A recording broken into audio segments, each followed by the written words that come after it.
What's up guys, my name is videogamedunkey and today we're going to be breaking down a new Smash 5 trailer. Now notice how I say Smash 5. That is because if you compare the logo from Smash 4 to this new one, you can clearly see that there is no line in the bottom left corner, thus confirming this is in fact a new Smash game and not a port. Wow. The trailer opens with the shitty Splatoon characters. I mean, nobody cares about this until if you pause here, you can actually see a reflection of a large Yoshi in Splatoon's eye, and then in the next shot, if you look very carefully, you can just sort of make out that there is a gigantic Smash logo engulfed in flames there. It's kind of a blink and you'll miss it moment, and I feel like I'm probably the only one who noticed that there's some little shadows towards the bottom of it, which I believe to be characters for the new Smash Bros. 5, which is in fact not a port, because you can see that the line is clearly not there anymore. Now, I'm kind of a tech-savvy guy, so I popped this image into an advanced program called Adobe Photoshop, and if you zoom into the circle, you can see in more detail all of these new characters. Now, on the far left here,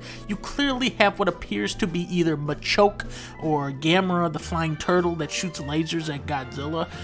Then next to that is a man holding a shield and sword who is clearly Zelda. I mean, come on, it's Nintendo, it's Reggie making the games. Of course he's gonna put in his oldest character, Zelda. What's more interesting to me, really, is that on the right of Zelda is what appears to me to be the character Jimmy Neutron from Nickelodeon. You can see that they have identical hair, and there really is no other option. So I'm gonna have to go ahead and lock that one down at 100% confirmation, guys.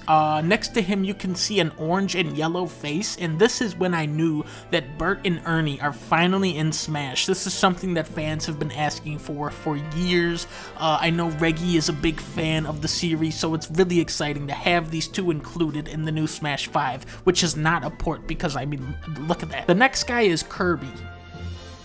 But next to him, I thought, is that Zero Suit Samus? But then I remembered that Nintendo doesn't have the rights to Metroid anymore, so when you actually think about it, that is actually Jack Skellington from The Nightmare Before Christmas. Just incredible. Now, these middle two characters are actually featured even more extensively in the trailer. We get a big zoom up on this silhouetted man. I mean, that could be anyone, to be honest. I really don't want to make any reaching speculative comments in this video, but if I had to guess, I would say that it's probably Tony the Tiger from Cereal. Next to Tony there, my consultant Sky William, whom I beat in Smash, pointed out to me that Undertale is actually among the flames there. You can very clearly see the beloved characters Sam and Wingding, which is huge. I mean, these are characters fans have been asking for since the old Smash for Nintendo 64. And next to him, of course, you have Knack. That lines up perfectly. And then if you look very closely, you can actually see Boss Baby is actually behind a large pillar, and that is huge. That is a character fans have been asking for. So yeah, this is a really exciting time for Smash fans. There's so much information here to chew on, and we're left with a lot of questions like, will we be able to use the Nintendo Labo, which is a cardboard box that cost $80? Will we be able to use that to make a GameCube controller out of? And what's the deal with the number at the end of the trailer? Is that how many characters there's gonna be? I don't know, guys. Like I said before, nothing is confirmed, but I do know for certain that the large shadowy figure in the sky is actually Triple King, and that is a character fans have been asking for years.